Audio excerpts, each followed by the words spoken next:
مساء الخير وشكرا لوجودكم معانا. الويبينار النهارده هيبقى بالانجليزي، فاللي عايز يكمل معانا بالعربي في اسفل الشاشه علامه الكره الارضيه، فبس دوسوا عليها ودوسوا على اختاروا يعني اللغه العربيه، وهيبقى في ترجمه فوريه بالعربي. آه، those of you who want to be listening to the webinar in English, just stay put, don't do anything. You're good. So today we have one of those, I just don't want to say just exciting webinars, because I think all our webinars are exciting, but I think this is a very special webinar. And I could tell how special it was, not just because I know how special our guest is, but also in terms of the audience who registered. So we have the whole spectrum from decision makers.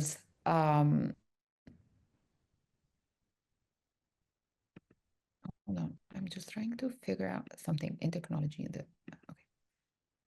From decision makers to a lot of our students and everyone in between. So without further ado, let me introduce our great speaker. We have Hani Girgis, who is the CEO and managing partner of Deloitte Innovation Hub in Cairo and the senior partner in the UK firm. Hani has over 25 years of experience in delivering large and complex data and technology programs across the UK and the Middle East. Hi, Hani. Lovely having Hi, you. hi, Rabab. How are you? Good to be here. I'm good. I'm good. Very much looking forward to our conversation. So let's start by introducing everyone, myself included, to the hub. What's the hub and why did you choose Egypt actually to be the home for that great project? Fabulous. Well, before I do that, I'd like to just say hopefully, my ambition is that next time I'm on this one, I will do this in Arabic. Okay? So, زي ما أنا قلت لك العربي مكسر خالص بس hopefully with everybody's support, I'll do it in Arabic next time. All right? Absolutely. But you also know that our language of instruction is English, so we would have done it in English anyways. So I know. you're gold. So look, excellent question. Why did we choose Egypt for the Deloitte Innovation Hub? Well, there's multiple factors, and if I take three key things, and what we ended up doing is we looked across the globe.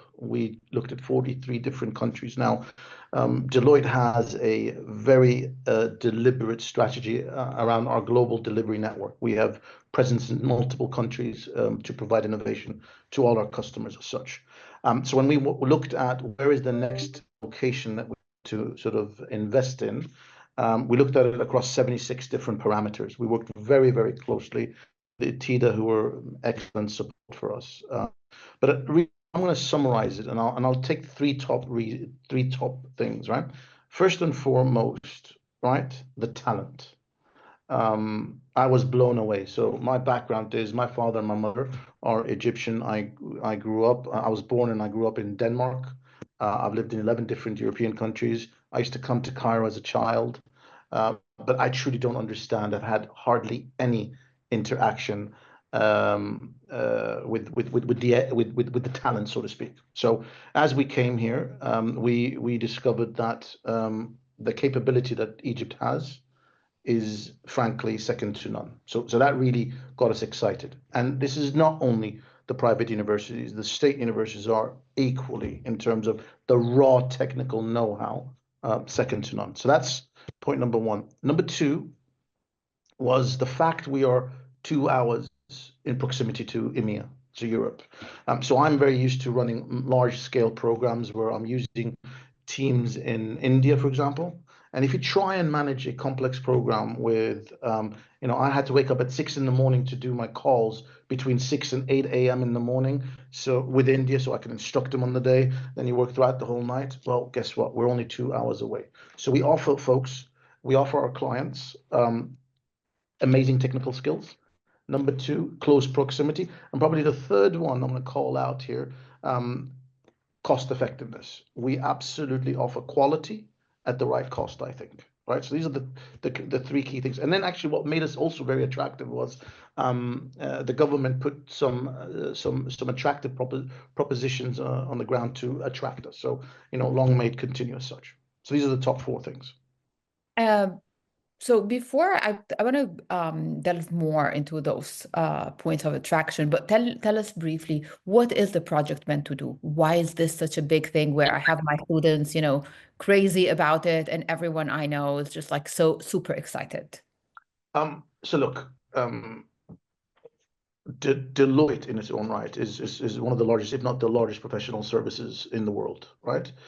We've been in Egypt for 50 plus years in the form of audit and accounting. The fact that we are now investing, and I think we're investing $35 million over the next 3 years.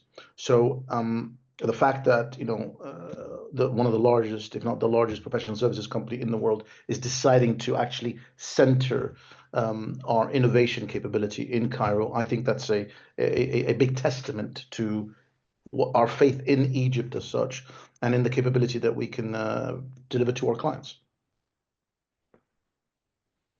And basically, what will you be doing over the coming few Sure. years? Sure. So this is a great question. When we talk about innovation, it's such an elusive word, right? Really, we are centering the growth that we are seeing and the growth that we're going to enhance in Egypt around technology primarily to start off with. So if you think about the world of technology, it's moving so fast, right? So when we started this off, we decided to put our EMEA sort of center of excellence for Gen AI. We're going to have it here in the Deloitte Innovation Hub. We've got focus on cloud, cyber, and I can go on and give you sort of buzzwords around technology, right? But it's really, it is the technology of the future that we're focusing on. We're not going to be focusing much on legacy technology, although we have to have a solid understanding of that. But it's really all the technology that our young people are really attracted on, as such. And coupled with that, Egypt's got a rich knowledge of certain industries, right? One of our biggest industries is financial services. So in Egypt, we've got a very, after government, actually the biggest sector is the financial services sector. So we're making use of a lot of the sector knowledge as well, and we intend to grow that across multiple other sectors as well. So, Henny, you mentioned a number of points of strength that were attractive. And I couldn't help but think, if we're that attractive, why isn't Egypt the hub for technological services or industries in the region? Why is it Dubai, lesser extent, other places? Riyadh is coming up, there's Doha, but it's mainly not Cairo, so to Okay. speak. All right. I think there's multiple reasons. So if the question really is, us versus the Gulf, let's use that for a sec, right? I think the Gulf uniquely has 3 or 4 key things that they've really jumped on. So we all know that the Gulf historically has been reliant on oil, right? So they have, over the last 10 years, probably 15 years, have been investing in diversifications, right? So the Saudi Arabia 2030 vision, the UAE's focus on smart cities. These are all things that they've already started. Secondly, let's be frank and honest. They have state-of-the-art infrastructure, right? They have unparalleled high-speed internet to every single part of the countries as such, right? The other thing they've got is access to capital, right? So they've made it attractive for companies to go in there. And then let's look at it from a human perspective, right? My youngest brother and my youngest sister, they moved to Dubai 10, 15 years ago because it was offering them luxury of life, excellent work, right?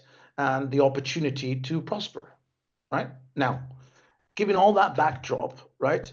Not all is lost on Cairo. Remember what I said to you, right? We have unparalleled, right, talent in terms of just the size of it and the numbers of it, right? We have a really skilled workforce, right? What we need to do is a couple of other key things, in my opinion, right? I think what we need to do is we need to continue to make it attractive. We need to position Egypt. Like I remember growing up in Denmark and seeing, advertisements about come to Egypt, right? Tourism, etc., and so forth. And I know the government is doing that, but we really need to focus on the other things that we offer. Just like we knocked on the door and said, actually, this is interesting. right? If the government continues to promote Egypt as a center of education, a center of technology know-how, and the fact that we could do it, with the right quality, we will differentiate ourselves. But we need to do more, So I mentioned that one of the key things that we have is we operate an agile work, right? Perspective, right? So in the office, everything is fine. But when people are working from home, some of them struggle because of the internet broadband. So I know the government is progressing with that, but we need them to invest more in things like that. And then finally, continue to make it attractive, whether it's a continuation of the grant system, the new administrative capital where they've created, tax-free areas and location of focus.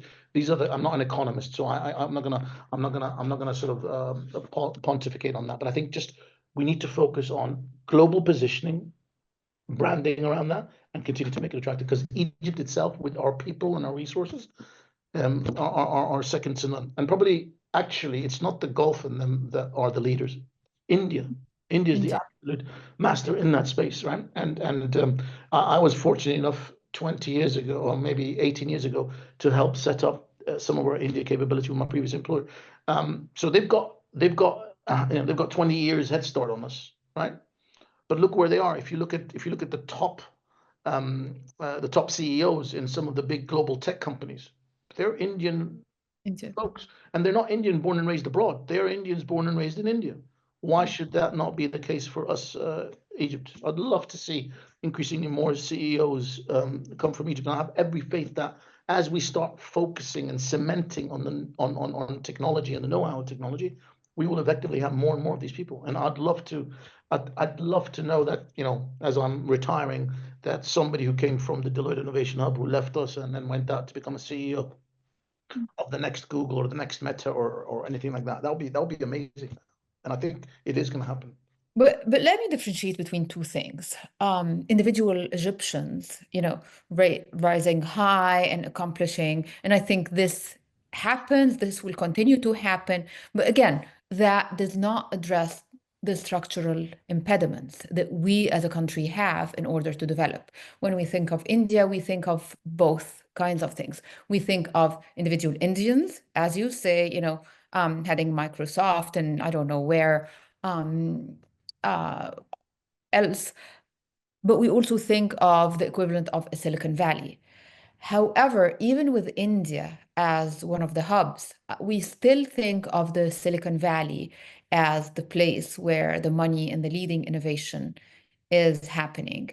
And I worry a lot about two things. One is that we end up to be simply a place where they subcontract the lesser jobs, but we don't have the R&D, we don't have the technology that would help the country as a whole progress. So that's one of my concerns, and I want to hear your thoughts about this and what can we do about it.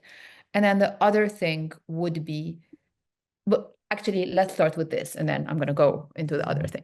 I mean, I think you got some valid concerns there, but I mean, if you look at history and you look at everything that has effectively started, right, in the Western world and what has been sort of offshored, outsourced, whether it's India or the Philippines or any other place, and whether it's technology or outside technology, because this is, the car manufacturing, for example, look at it, right? In the 70s, in the early 70s, when these folks called the Japanese started bringing the Japanese cars into America, nobody wanted to buy Japanese cars, and they competed entirely on cost. If you go to the States right now, the most expensive cars are the Japanese, right? Because they differentiated themselves on the quality, right? So look, we need to focus on our strength. What are we offering to the table? And if it means in the short term that and I can't remember the phrase used, the lesser technologies are focused on us. If we have an avalanche of capability and focus, right, it will breed it, I believe, right? Now, structurally, there is absolutely Silicon Valley. Let's be clear. In Europe, we can't, we've tried as much as we can with lots of investment. It is not the Silicon Valley, right?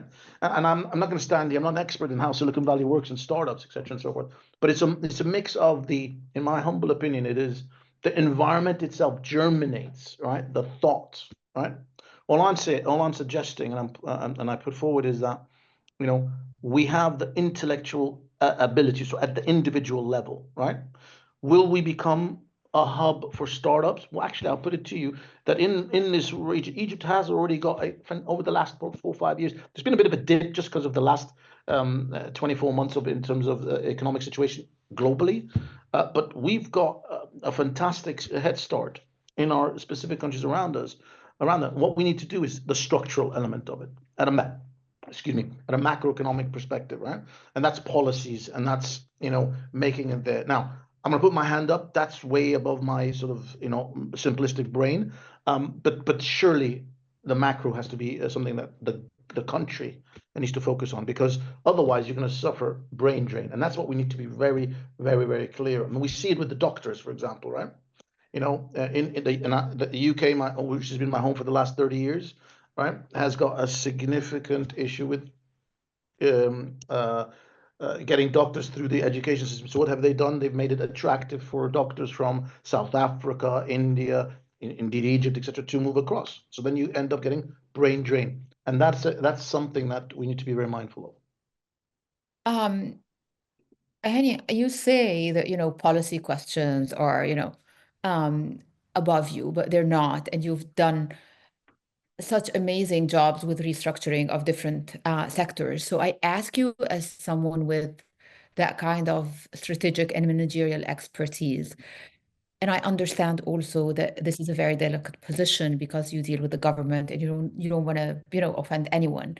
But honestly, what do you think is impeding us from realizing those potential? So look, let me explain the business that I'm in the terms of that versus if you were coming into Egypt to build a factory, right? Mhm. The foreign direct investment and the risks associated with that. At the end of the day, at the heart of everything we do is people, right? People. No, and really the main overhead for me is my office space, right? I'm not building factories, and I don't have to deal with transporting my goods to the harbor, etc., export law, etc., and so forth. All I export is the brain power and the capability that our people have. And I think that's something that if we focused on, actually the hindrance is not there, right? Now, if it's more attractive, right, by getting more grants and so forth, absolutely.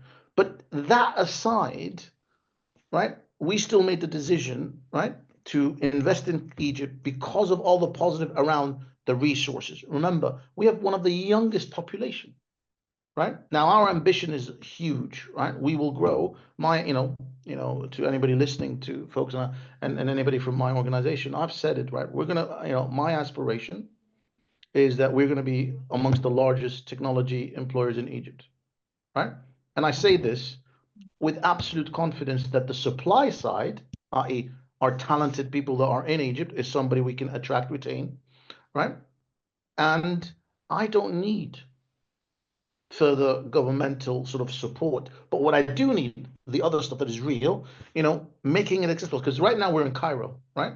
And there's when I came to Cairo, I didn't know, should I do this in the Tagamma or should I do it on the other side of Cairo? That's almost a religion in Egypt where we should go, Yes. right?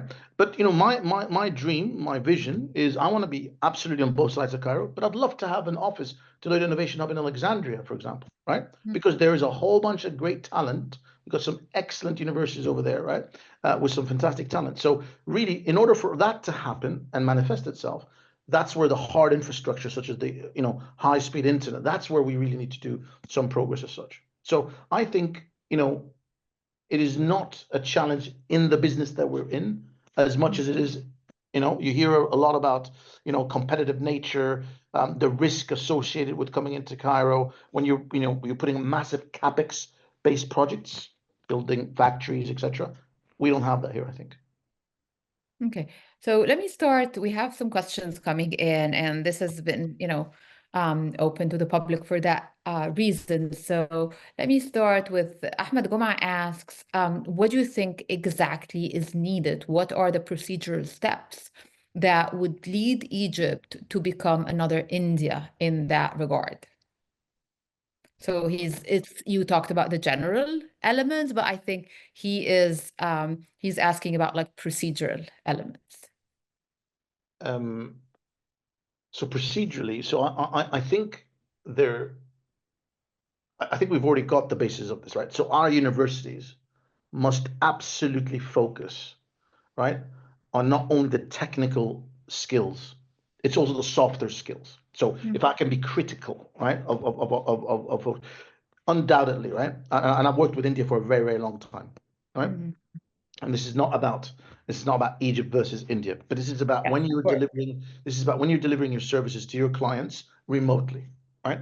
I've worked on projects with folks in India who for a year, and they've not come on the camera for a whole year. So it's small things like that, right? The sentiment and the etiquette of working. Get on the camera. That's why I always maintain to my team, right? Yes. You know, being technically gifted is absolutely important, but being then client facing is equally important. And where I'll probably say a specific, our universities are, and I'm not going to generalize everybody, but I am actually, right? I'm saying that yes, I'm very comfortable with the technicals, right? Produce. What I'd love to see more of is the softer side of that, right? Taught at the universities, right? Because at the end of the day, when more and more people like our organization come to Cairo, we're going to be much more picky. We're going to start saying, actually, no, it's not enough that you're technically an amazing Gen AI coder or a cloud architect. You also need to have that client focused effort. And I keep on telling my team, it's about being more personable. And forgive me, it's almost, I expect everybody to do that. But actually, the reality of the matter is we're finding that we need to invest additional effort supporting our people in that space. So this takes me to the other question which you started touching upon, which is from Sabri asking, what are the set of skills required for one to join the hub? Okay. And So, I think that we can broaden that to be, the set of skills that you started talking about for young people to actually join such projects at large.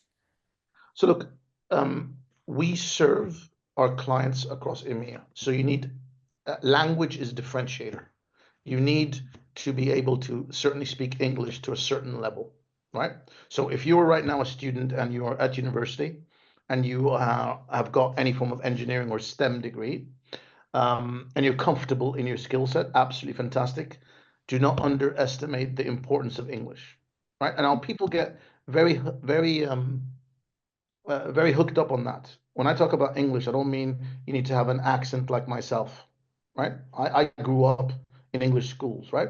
Accent is not what I worry about, right? It's about being able to communicate exactly what you need, understanding of the client. So do not underestimate the importance of language. That's definitely one thing, right? And have confidence in your skill set. Make no mistake.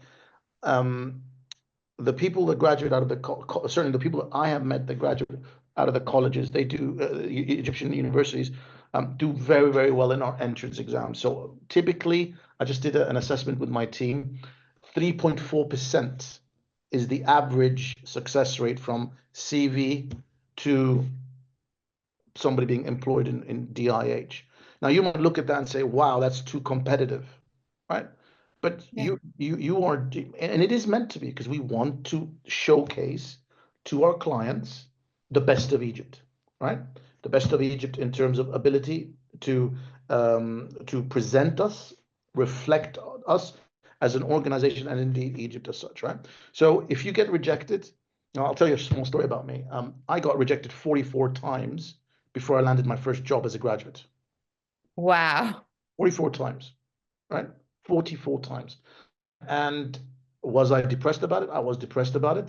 But every single time, you just get up and just continue focusing on it. And I don't want this to turn into a Tony Robinson sort of, you can do it kind of thing, right? But ultimately, you got to have faith in your ability.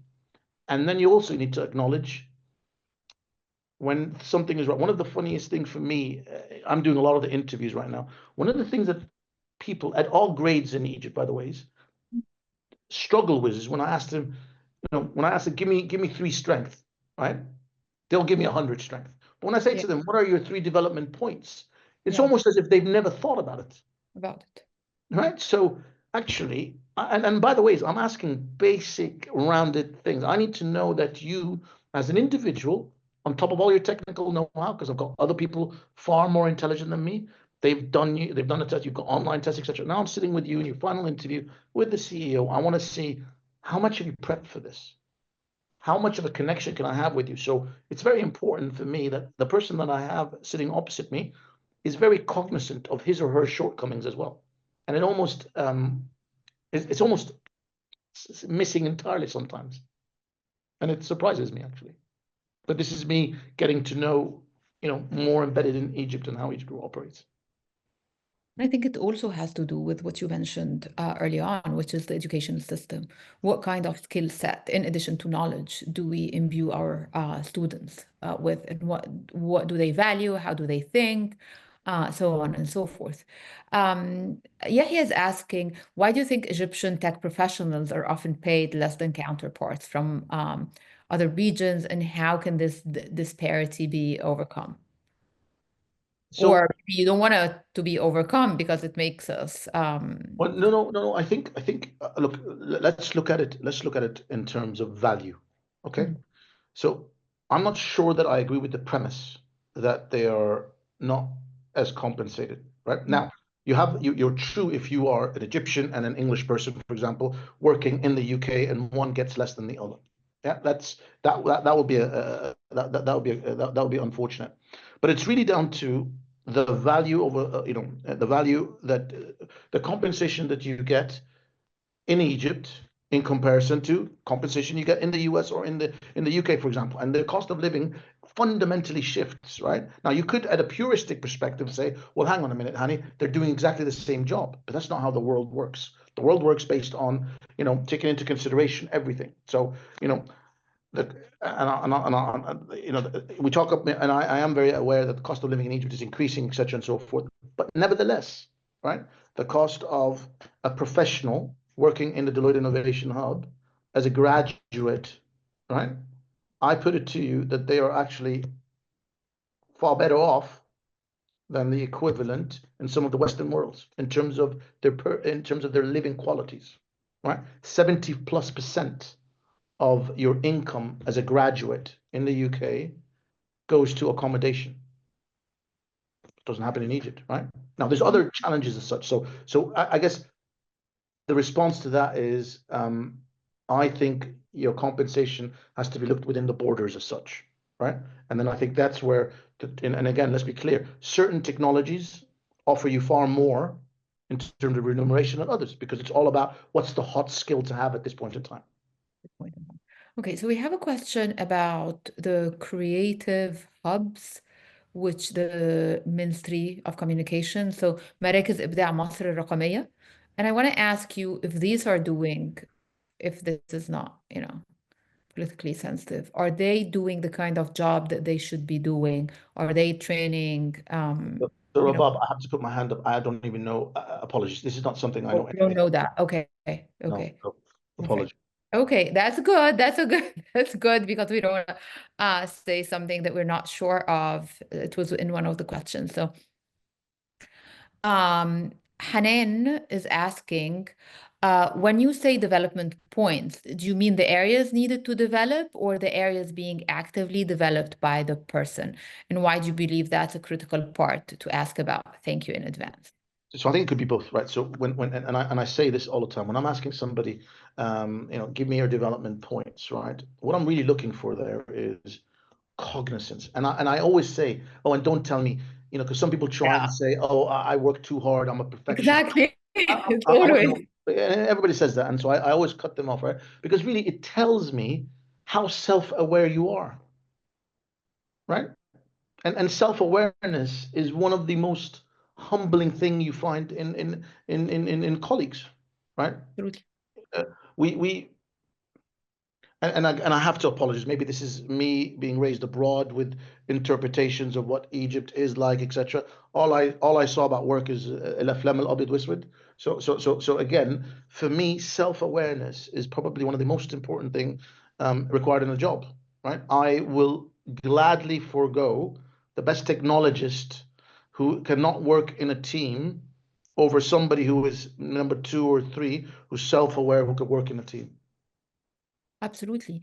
And Hani, I'm born and raised, so there isn't anything culturally specific about what you're saying. And I hire in a very different area, but this is exactly the kind of question I ask, and it's actually a make it or break it question. And I think there's something telling that I'm not sure if you can see it in the chat, but I actually want to share with everyone. And it's not to point someone out, but I had this question being repeated by some of the attendees. Is there a certificate of attendance to encourage us to attend the webinar? And I think this is exactly one of the major issues. You are here because you're interested, supposedly, not to get a degree or a certificate, right? And if you're not, you shouldn't be here. So please do not ask that question anymore, because it goes against the ethos that we're talking about here, about what kind of work ethic is needed for people to actually excel. I think in fairness to the people who are asking that, it's not only an Egypt thing. I think this is a generational thing as well, right? So look, for me, there's the concept of hustle. The more you hustle, whether it's at work or in life, the more there's fruit. There's the whole adage about if you sow your seeds in the right time, they will bloom in the right time as such, right? And that's effectively by coming to podcasts like this, Rabab, excuse me, and others. It's about watering the knowledge fountains, right? You might spend an hour listening to me, and there's not an iota that you might get out of it. Fine, but actually, if you come to the next one, some other speaker might be here. Might be a sentence or a word that might trigger your mind to act a certain way, to read something differently, or just to consider it. That's all for the purpose of your growth, right? And Absolutely. and And look, you're taking from your time to help with that. no, partly yes, but I myself, the kind of questions are. Remember, I'm from abroad, so the kind of questions are being asked, the kind of things that it makes me have to, I need to pivot because I need to offer my people more relevancy as well, right? Because what everything that over my 25 years of working, what I've managed to do outside does not necessarily mean I can cookie cutter it in Egypt. And so for me, I'm being selfish here, right? I am absolutely interested in the kind of questions that are being asked because it shows me what is important, what's relevant, and so that I can then myself take it and reflect upon it. So one of the questions that we have been debating a lot, not in this webinar, but in other similar events, is what's the kind of technical skill set? You talked about the soft skills, but what's the technical skill set that young people need now? Is it programming the way it was some time ago, or has this been overcome by AI, so they need to actually do other things? Okay. So look, technology evolves all the time. So when I started my job many moons ago, I was put in something called the Internet Center of Excellence. And I was like, what's this internet business? I was really upset. I wanted to do back end, COBOL, because that's what everybody before me was doing. So they put me in this thing called internet, and I was doing something called web pages. I was really upset. I genuinely did not. Something called. And well, look where we are, right? So the technology, there's certain hot skills out there, right? But these hot skills change from time to time. I'll probably put this to you though, right? You'll go out on the internet. When we were setting up Cairo, I had people saying to me, "Oh, Hani, does it really make sense for you to set up something in Egypt and employ all these people? Excuse me, when Gen AI is going to come and coding is going to be completely vanished." Right? And I've got some amazing guys in the office who have been able to demonstrate, right? The coding, for example, you could automate a lot of that through Gen AI, right? But the truth being said, where we are today, you still need a lot of human interaction and intervention, right? And you potentially move the skill set moves from potentially doing the coding to the prompt engineering, which is effectively the ability to interface with the Gen AI agent of sort, right? So that's one thing, right? Cyber is another thing that we absolutely need to get our head around. And that's a massive growth area, I would argue. Probably the one thing I'll call out in Egypt and why I'm so attracted to the talent in Egypt is, and I studied computer science as well, right? You're specializing at a far younger age, right? At universities, right? I've come across people that says, well, I'm a software engineer, but I specialize on this, I specialize on that. That has a lot of merit. But I would put it to you, the software lifecycle, as in developing software, right? It's got this thing called you analyze, you design, you build, and you test. Right now, you do that in different areas, whether it's Gen AI, whether you do it in cloud, whether you do it in cyber, whether you do it in SAP, or you do that. Right? And I think the trick is, and I've said this to anybody that I sort of mentor, it's absolutely fantastic to be specialized, but as you grow up the food chain, there is absolute merit in also knowing breadth, right? So when somebody comes to me and says to me, Hani, I have a big project, I'd like you to Deloitte to respond to it. I then get all my experts together. But I need to know, when I talk to the various experts, make sense of it. So when I say to him or her, how long does it take to do this? Unless I've got experience across the whole spectrum, I don't know whether I have the ability to challenge the set individuals, because you can't just take, everybody's word at face value as such. So there's definitely technologies out there that you should focus on. But I think adaptability is also very important. And one of the things that I've told the people when I'm bringing them on, yes, I'm bringing you in because of you're a front-end developer, right? But now you've joined us, and the front-end work that you have, actually, I don't have it right now, but I've got something else in this space. Now you could say to me, no, not interested, because that's all I want to do, front-end development. But imagine the strength of your overall CV if you were able to do front end, back end, a bit of Gen AI, a bit of cloud, etc., and so forth, right? Now, the magic is the balance between a specialist and a generalist, because you don't want to be, there's an English expression that says, a jack of all trades, a master of none, right? And it's a balance. Okay, we have a question about how can AI be used to help develop different sectors in Egypt. I know this is very, very broad, but if you can just like speak briefly to the potentials there. And related to that question is, if one wants to work or be a specialist in AI, what should they actually do now or study? There's a one of my mentors and a close colleague friend of mine is a guy called Costi Pericos. You should look him up. Costi Pericos is our global head of Gen AI, and if he was standing, first of all, he's much more handsome than I am, but I would definitely suggest people look him up because he talks a lot about this in terms of not only what do you need to learn to have an impact with Gen AI. Look, if I may take a step back, right? In the world of consulting and in the world that I live in, PowerPoint and Excel is king. Everybody knows how to use PowerPoint and Excel, right? We need to think about Gen AI in the same manner. If you're a knowledge worker, whatever your knowledge is, you need to think about Gen AI as an extension to the way you do things. Whether you're doing publishing, whether you're doing authorship, right? Whether you're doing software, as we just discussed earlier, indeed hospitals, hospitals and the medical field is so interested in this space because, if you get the right model in place, etc., so it could help consultants, and I mean medical consultants, right, diagnose things with far more accuracy, right? So I'm going to pause there and say we need to have a complete mind shift. Every organization needs to think about it. Our government needs to think about it, right? And that's why there is so much focus on it right now. Now, the trick is everybody's able to come up with proofs of concepts. Is how do Yeah. you go from proofs of concepts to productionizing it, right? And that's where, the Deloitte Innovation Hub, we're helping a lot of our clients focus on that. Okay, this is a good segue to the question that we have from Hani Nagib, who's asking, are you collaborating with local tech companies? Are you building an ecosystem?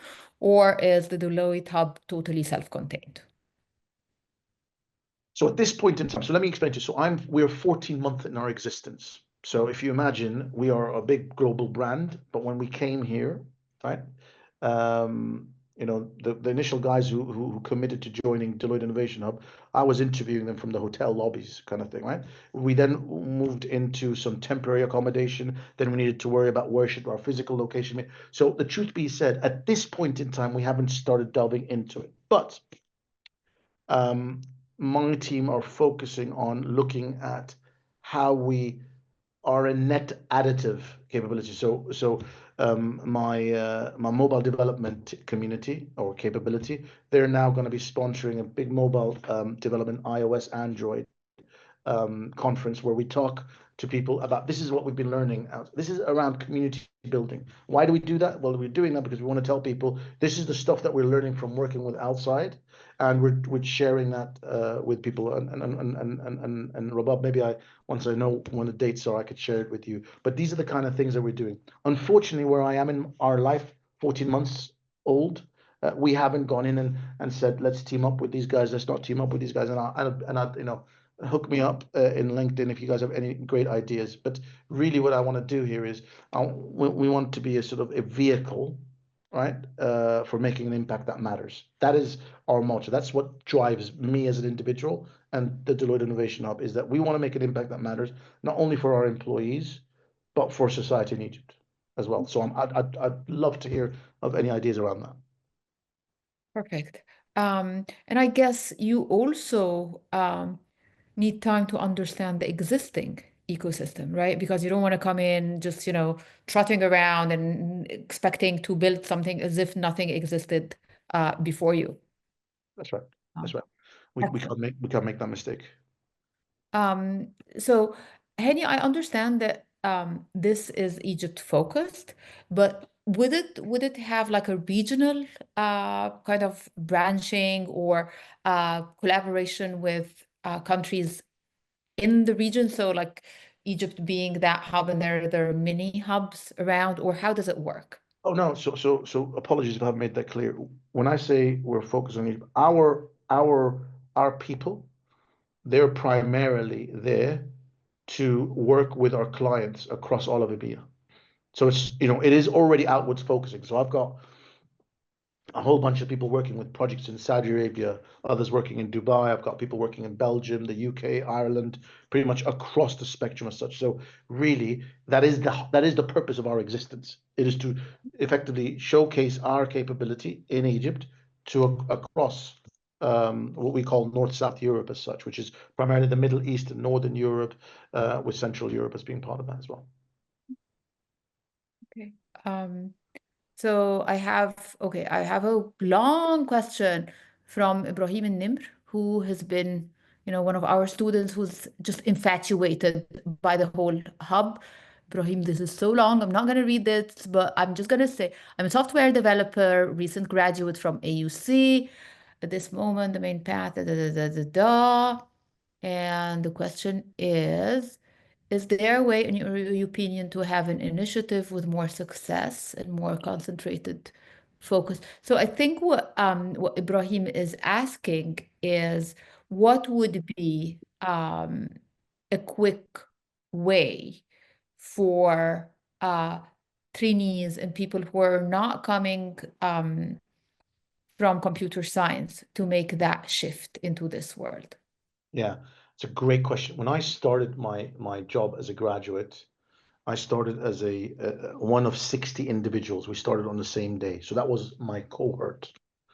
I was the only one who had computer science, and then there was three other engineers. Everybody else was from all walks of life, right? In fact, one of the guys was from a music degree, and believe you me, he got promoted to consultant faster than I did. Wow. Right? So, and that's exactly it. As we mature, right, we are going to be employing people from all walks of life. But right now, the focus is tech. Now, what Egypt, so ITI, for example, is a great place where people are going in doing sort of conversions, right? Focusing on it. There's a whole bunch of sort of what I call additional sort of not certificates, programs that the government sort of offers, and there's some private institutes as well that are really doing a step change. We've recruited quite a few people from ITI who've gone in there who did not necessarily have a degree in there. The other thing is, I've just employed somebody as a graduate. She was a medical engineer, right? Or not medical engineer, no, medical equipment engineer, 10 years of experience, and I brought her in as a graduate. I don't care that there's a question I just think that popped up. If I'm doing Yeah, human resources, you know what? If you are willing to start with the graduate, because here's the challenge, right? I'm gonna say to somebody who's got HR background or marketing background, if you want to learn, my commitment to you is I will teach you, right? Or we will teach you. But you're starting at the same level as a fresh graduate with an engineering background. Now, there's a bit of this is then cultural, right? Rabab, you need to accept that you're absolutely. starting, and this said individual, we spent time with them and said, you're going to come in, but why did I employ this person? I employed this person because this person, had perseverance, self-awareness. I want to change my career. Now, that kind of mentality is very prevalent in the West. We just need Yeah, to open up that more and more in Egypt, I think. absolutely, absolutely. And I think we're seeing more of these questions. Okay, so I have another question also from Ibrahim, who's not going to monopolize because that's the question we have now. The ITIDA, Itida? yes, something which program ultimately has been stopped. Is there a way to do this at a larger scale and more successfully? So can you explain to the, mortals like us, what is the question? What is he asking about, and why is that important? So I was not aware it was stopped. So I think I'm pretty surprised it stopped actually, but I think the the government has been promoting a program where they take people from all walks of life, right, and they do a 9-month course after university, and they effectively move from one and they focus on technology, and then within that technology, it's segmented into various focus areas, right?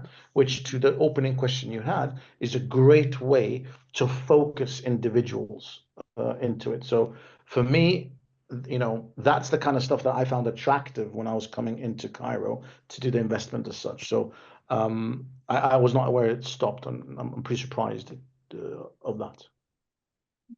And I, Um, and I can't comment as to why it stopped or what needs to happen there, but certainly maybe the admissions is stopped for this year, but it's definitely something people should look into because I really rate the people that come out of there.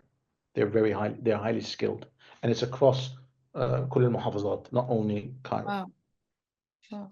Oh, that's a good one. So, Hani, I want to go. This is a good segue to take you back to the environment in which you're doing business. And I wanted to ask you earlier, what are the things, let's put it positively, what are the things that you think in terms of a business environment, not technically, business environment, the Egyptian government need to focus on in order to make this place more attractive to, investors like Deloitte and others? Yeah. So I've been thinking long and hard about this, right? I when and so I'll say this in comparison with my experience also in say Dubai. We need to cut bureaucracy. Now I know, I'll be honest with you, when we came in, we opened up in Cairo, I was very surprised, positively by the ways, at how it actually was pretty straightforward to open up, create your tax registration, do all that. That was, not as bureaucratic as I thought it would be. But let me Not. compare That's it. But let me compare it to Dubai. In Dubai, it's one-stop shop. One-stop shop, literally. You set up the registration, you set up this and that, right? I found, now, I'm not going to say who I bank with, but I found opening up a bank was more difficult. Opening up a bank account in Egypt, I found it a company bank account was far more difficult than registering the organization, right? So it's all encompassing. There needs to be a continued focus on how do we make this as smooth as is possible. And again, right? part of what attracted us here is when we came, and remember, I came with a delegate from Deloitte, right? From the Middle East, from the UK, from Germany, and right. I came with a delegate, and when we were being hosted by ITIDA and the government, it was a very, very positive experience, because what I found so valuable, and I genuinely mean this, right, is as I came here, I have all these questions, but guess what? They opened up the doors for me to go and meet my counterpart at Microsoft, my counterpart at IBM, Atos, all these people who've done the same thing like us, right? They were sitting there and they were freely sharing advice. Hani, be careful when you open up, consider this, consider that. And so this is the whole mentality, right? They don't need to do that because we're frankly direct competitors. But the beauty about it is it's like a play it forward kind of thing. So my commitment to ITIDA is when the next organization comes up, and indeed I'm doing that, right? And they're looking to invest in Cairo. There is so many things that I should have, now that I know it, I wouldn't have done, or I would have done differently, right? And because I genuinely have the interest of, Egypt, right? I would be saying, okay, be careful, do this, but don't do that, right? Do you know what I mean? And that was all driven by ITIDA. Eh, okay, let me. It sounds like I work for ITIDA, but Okay, this is a technical question. How do you typically assess software engineers during interviews, and what key factors do you consider the most? okay. So our process, deliberately so, involves multiple sort of phases, right? First and foremost, my talent team, my HR team, will call the individuals, talk to them. Because remember, we're bringing consulting, right? Consulting projects. The idea of, if you worked for a bank as a software engineer, you work on the project, you stay, you've got your colleagues. With us in consulting, the projects start and end. One day I could be working for, to name a few, Procter and Gamble. The other day I could be working for a bank. Another month I could be working, and it could be totally different teams that we're working through, right? So my talent team explains to them, how does that work? Because every single time you need to be interviewed for the roles. And it's a totally different mindset, because usually you interview for working in Deloitte or your organization, and that's it. But actually, once you're into Deloitte Innovation Hub, then that doesn't stop, because you get interviewed for the other roles that you want to go to. Yeah. So the talent team starts off by, just figuring out, is this person suitable? And this, softer skills linguistically, are they suitable as such, right? So that's number one. If they give them the green light, then depending on the area that you're focusing, because in software engineering is divided into so many different things, right? They then do an online test, a software test, right? That basically ranks them and says, Hani, this person is suitable. So this is, very sophisticated stuff, right? This person is suitable with such level of degree of accuracy or not, etc. The third part is an online, what they call a brick test, and that tests your suitability, right? Your personality, how you apply under pressure. These are all online stuff, right? And then there's a technical test, and usually either in person or with somebody in Cairo, or would be somebody, let's say, in Belgium, Holland, the UK, the Middle East, right? In the specific area that you focus on. Okay. If you're successful there, you typically come to either myself, right? Now, clearly, I'm not going to interview everybody, myself or the leadership, for a final interview. And the way that I label the final interview, I say dardasha, right? We're going to just talk a bit, right? And that's the whole process. So that's the process. What do we look for? We absolute for technical know-how. We absolutely look for the roundedness character. So I've had people who've passed the technical interviews, flying colors, but then in the Brig online test, which is a personality test, they're simply not suitable for the world of consulting. And remember, this is based on tens of thousands of empirical data that it compares you against others, etc., and so forth.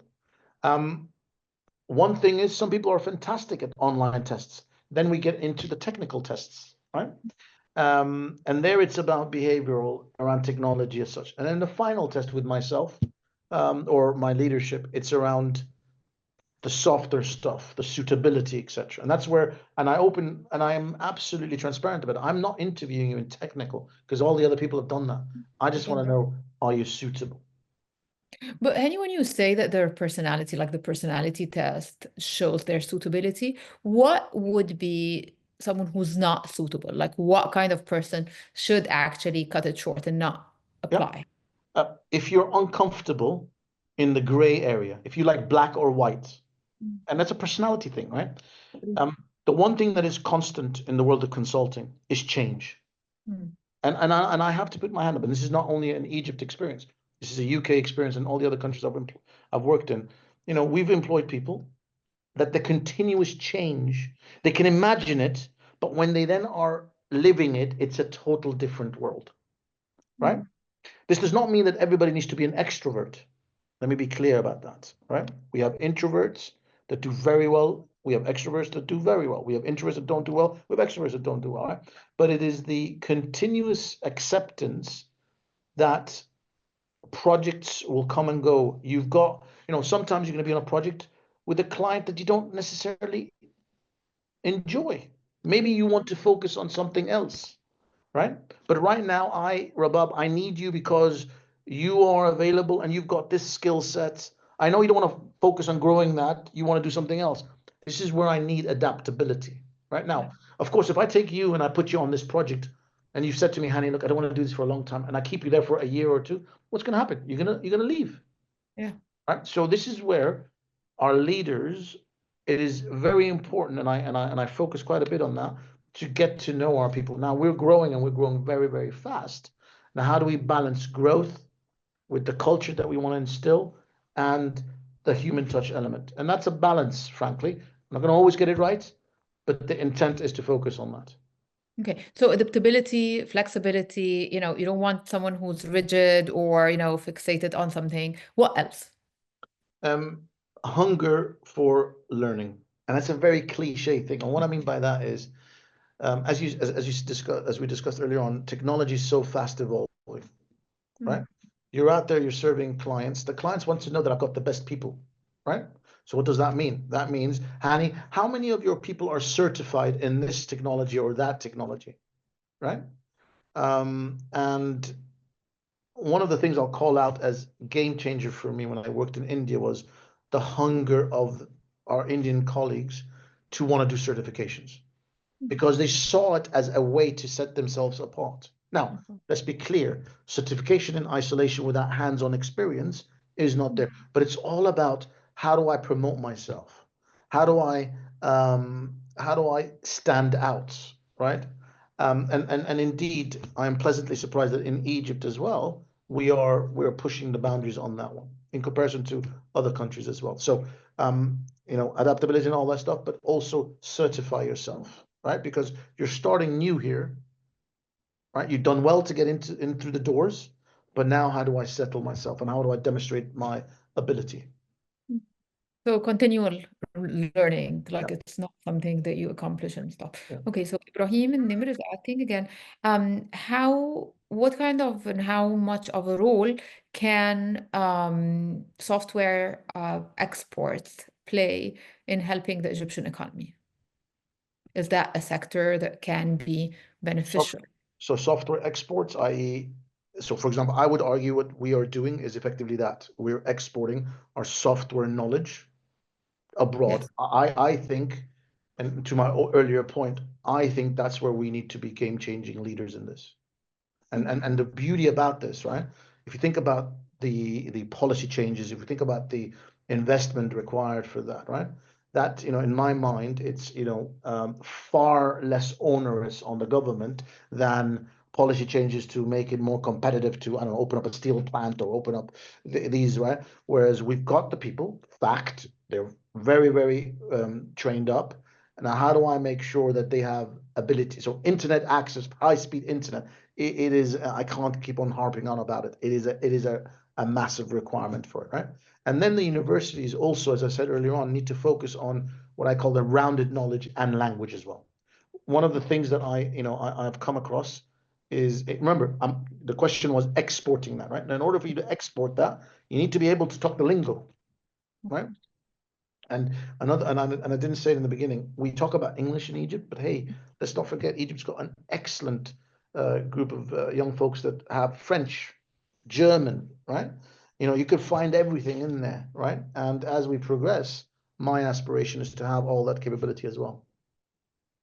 Henny, we keep returning, and this is something that I heard from friends who own software companies here, who used to own and actually left, the internet speed and the fact that it's just like, I don't understand, why don't we have the necessary speed? Is it because we don't have the infrastructure? Is it because the government does not It's want infrastructure. to kind of, It's infrastructure. It's look. I mentioned earlier on. If you think about it, when I say infrastructure, that costs money. You need to open up the roads. You need to put in the cables. You need to do that. That costs money, right? Mm. And it's an evil cycle, right? You know, you don't invest in that, you're not going to be able to capitalize on everything we've been talking about. You invest more in that means you need more money as such. So it's you know, I don't believe it's not because the not want is there, but it is capex intensive.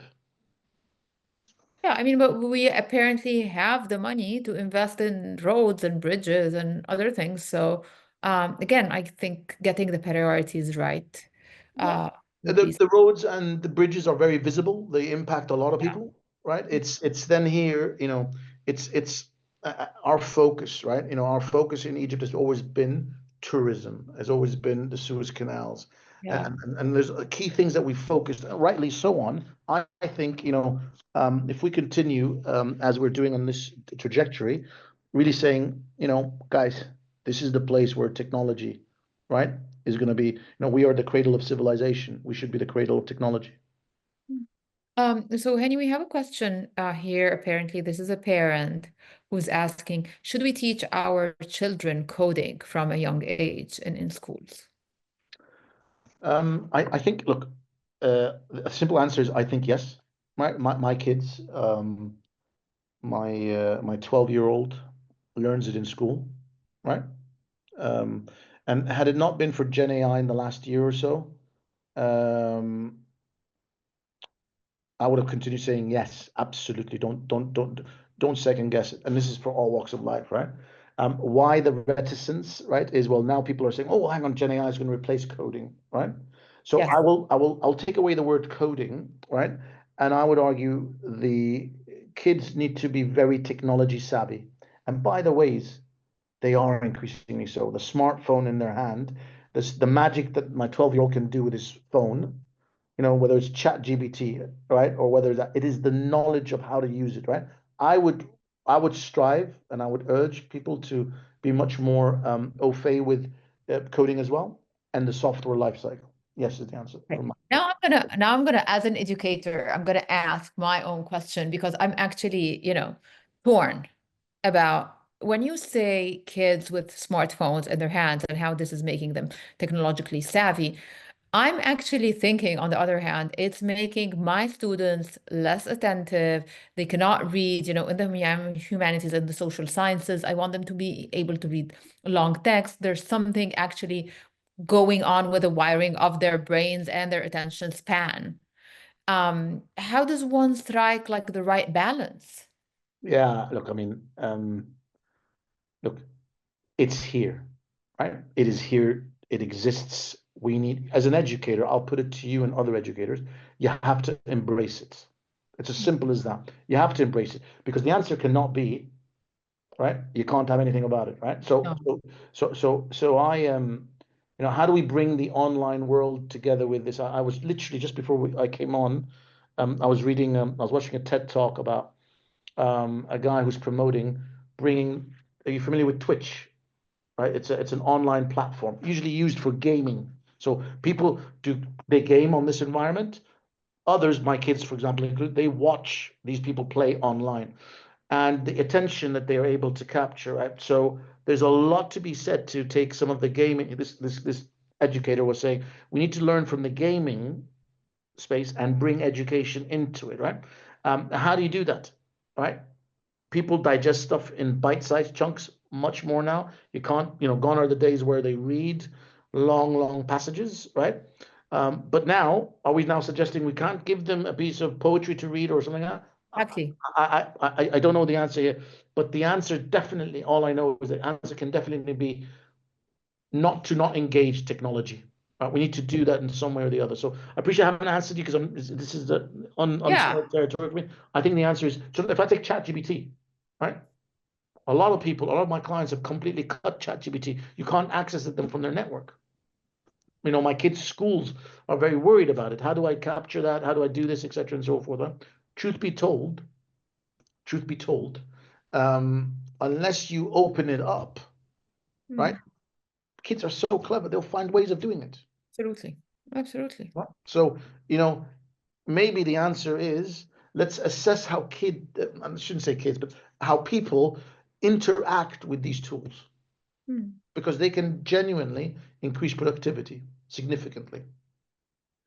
So one of the things that I often think about in those is, innovation and the relationship with open societies and civil society. And we even have a question in the chat asking, can civil society associations actually play a role in that kind of leap forward? Or are we basically talking about this is a synergy between the private sector and the government?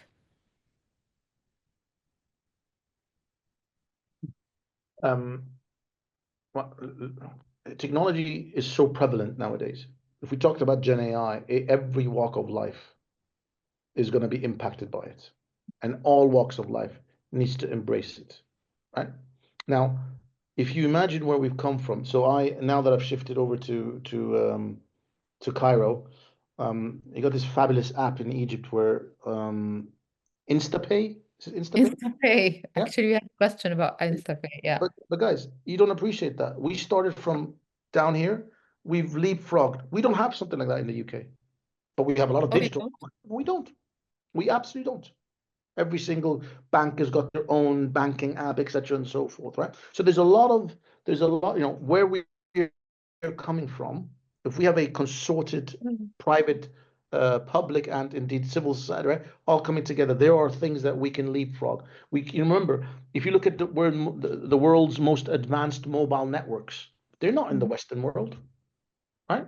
It's actually in Africa and in the Far East where because they had to leapfrog because they didn't really capitalize and invest very much on the landlines. They leapfrogged it, right?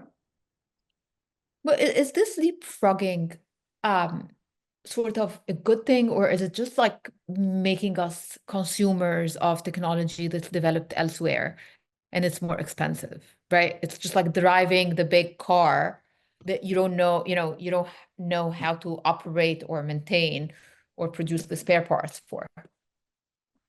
Look, I think it's a valid question, right? And I think the thing we need to be very careful about is what are we going after here, right? Are we trying to become the cradle for the next Microsoft, the next Googles, etc., and so forth? Well, then you're talking about societal seismic changes in policy, behavior, everything, right? So what is it that we can own and capitalize to better our lives in? And that's where I think it's very important to say, all right, what the government or I am seeing is the focus on Egypt becoming a technology hub for exporting of our brain power, our capability. I think there's definitely something there that I would be focused on. Now, as to whether that makes us then net consumers of things built outside, I think in the global economy, right, increasingly, the certain countries are going to become famous for the chip design. Certain countries are famous for the cars, etc., and so forth, right? And we just need to be certain of the focus area that we need to be focused on. What do you think Egypt is going to be famous for? I think we need to, as I said, given, I am so excited about the opportunity that our people, remember, we have amongst the highest percentage of young people, right? That workforce, right, is untapped, right? If you look at the percentage of people that will do, I think I read somewhere was 700,000 engineers STEM, right? That's a lot of people every single year, Yeah. right? Now, You mentioned earlier on one of your questions was, well, others can go, but this is only the STEM people. You know, this idea in Egypt, which is Yeah. historic, right? That you can only work as an engineer if you're an engineer. Software breaks all that. Software engineering, you can get people, as I said to you, when I started, the music colleague of mine got promoted far Yeah. faster than everybody else. It comes down to your interests, right? You don't need, you know, as long as you got a focus and you know what certificates you need to do, what additional. Some people learn how to code on their own. Yeah. My brother's an economist, right? He's far better than me in maths and has learned all that far better than me. And I'm a computer scientist, supposedly, right? Yeah. So Ali here is asking, what do you think of the digitizing of government services in Dubai? And is this applicable in Egypt, especially with our high population density? Yeah, I mean, look, every country has to focus on digitization. And we're what and you asked me earlier on what Dubai and the Gulf countries have done. They've really stepped up the game in that because that takes a lot of investment, right? So, you know, I remember the first time I did my is it Buta'a? It's called Buta'a, right? Yes. Yeah. That took forever. I mean, that was papers here, focus there, stand in a queue there, get it stamped here, move it over there, get it stamped there. I did it just recently, and it was a no-brainer. It was, you know, a small step, right? Still needed human intervention, human Yeah. interaction with somebody, but it's still, I was able to renew it online. That's a step. So, do we need to do that? Absolutely, we need to do that. It's a fact of our life.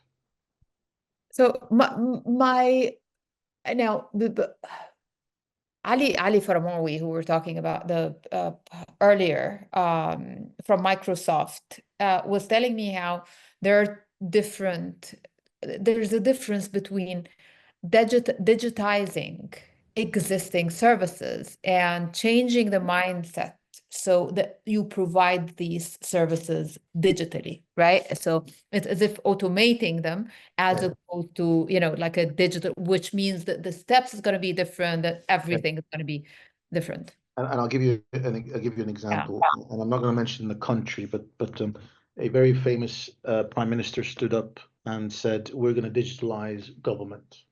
Okay. And in the old days, you'd go in to get a housing application certificate to change your house or something like that. Right? You'd go and you human interact, you'd write the application by form, and it will then go in a long queue. Humans move it. The green file, you guys familiar with that? Green file will have your paper, it'll shift, touch multiple hands, and if you asked where are we, no different than Egypt, you wouldn't know where it is, etc. and so forth. So then they said, we're going to digitalize that. And what they did was a web page was created, a form. You put now the form in instead of handing it by paper and pen, and then you submitted it. Now, from my interaction perspective, wow, it's changed completely, right? Big step. But you know what was happening? The On the other exact same. side, they literally used to print it, Yeah. put it in the file, and Yeah. walk all around. Yeah. Okay? So, but still, as being it was called citizen centric, it was a good step for me. Mm. And herein lies the key dilemma that we have is how fast and how far do we digitalize it? Because I would argue even what I've just described to you is a step forward. Then the next step could be, well, if your process in the background, right, requires 10 or 15 steps, maybe you automate 2. And then as that progresses, you automate 3. And therein lies the key thing, right? With IT projects, right, whether it's government or private, it takes a certain skill to decide how big the change needs to be because technology always changes, right? And again, as part of that change, right, and the movement to the cloud has helped us, right? No longer do I have to build these big data centers with the big compute power. I can go into one of these hyperscalers, for example, right? So the magic is in deciding how far you want to go, right? And it doesn't need to be all or nothing. And is it the decision, and I'm asking here from your consultancy and managerial background, Is it because of cost that they don't make the full leap, or is it because of security concerns, or just because no one told them that we can actually do it differently? So it's all. Let me explain to you, right? Imagine the scenario that I painted to you. That paper gets printed, it gets handed over to 10 different people. These are 10 people with different jobs. Suddenly I'm automating a lot of that. What do I do with these people? Right? So, but equally, all that requires technology investment, big money spent as such, right?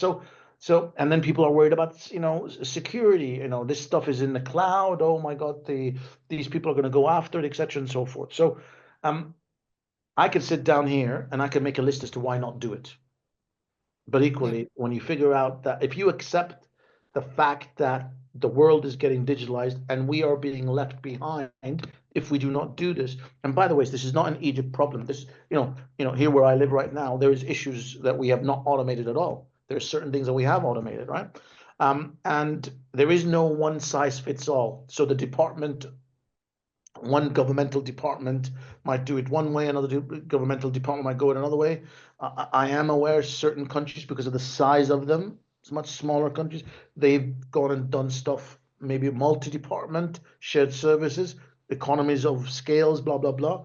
But again, I go back to, it comes down to the certain art that says how big it needs to be, because how big requires consideration of the financials, the human change required, mindsets, whether it is in private or in public, because you don't do change to people, you do change with people, and that's vital.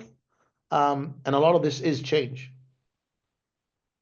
Let me end with this question, Hani. In a country like Egypt, for the longest time, the idea of employment generation was associated with employment intensive industries, right? Would AI and things like the Innovation Hub be creating opportunities for like a niche population, like a sliver of that population, and leaving the rest behind? Or can such things actually be sort of the vehicle to, raise all Yeah. types?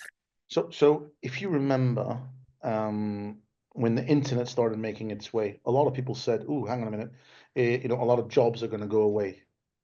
Right? And you're absolutely right. A lot of jobs did go away. But look at the internet. Look how many more other jobs it's allowed for, right? And I think we need to look at Gen AI and the enabling of Gen AI in the same way, right? You're absolutely right. A certain group of individuals who understands the in and out of how that works are going to be positioned to develop these said tools. But it's going to touch every part of life, right? And the one thing that's a constant, it is change. We need to accept that change is on the horizon. You can't fight it, right? So I would probably say welcome it and then look at wherever you are, right? And I'm talking about from the delivery guys to students to educators to our governmental employees. You got to arm yourself with knowledge. And it's a very easy thing for a person like me to say, but genuinely, it is coming. My dad, he's now passed away. When he left Egypt in the early 70s, he was an architect, right? So he went to Copenhagen. I was born and raised in Denmark. He went to Copenhagen, and architects, they draw things, and he was a fabulous, fabulous architect. And then I think 2 years after working, his boss came to him and said, "Ooh, we've got this thing called AutoCAD Okay. coming. I'd like you to do a course in it." And my dad said, "No, no, no, no, no, I'm not interested. I want to do this." And he tells me the story that his office of 30 plus architects within a couple of years was replaced with 5 people. My dad went from being an architect to working in a factory because he did not embrace the change, right? And the trick is figuring out when you embrace the change or not. Yeah. Henny, is there something that you would like to share with us before we end this webinar? Something that you think you should, especially the young people that we have here, actually should be left with, and we haven't touched upon now. I'm a pretty positive person, right? And I think in Egypt we are our future is bright. We just need to, and I know, there's hardships there, the inflation, but I do believe technology is going to be an enabling savior in all this, right? And you need some personal accountability in that. So one of the things I've sort of been mulling over is the following sentence. Our ambition is only limited by our imagination. Okay? Whether that is us, DIH, or you, Rabab, or the students, right? It is very easy to get pulled down. You need to continue to be focused on it. What is your goal? How do you want to get into that? And look, I'm on LinkedIn. If anybody wants anything, my commitment to everybody is I usually respond. Bear with me. And I am so grateful for you having me here, Rabab, and I'm grateful for everybody who attended. And yeah, let's make magic happen. Thank you so much, Hani, for taking the time out of your very busy schedule. And next time we'll be in person.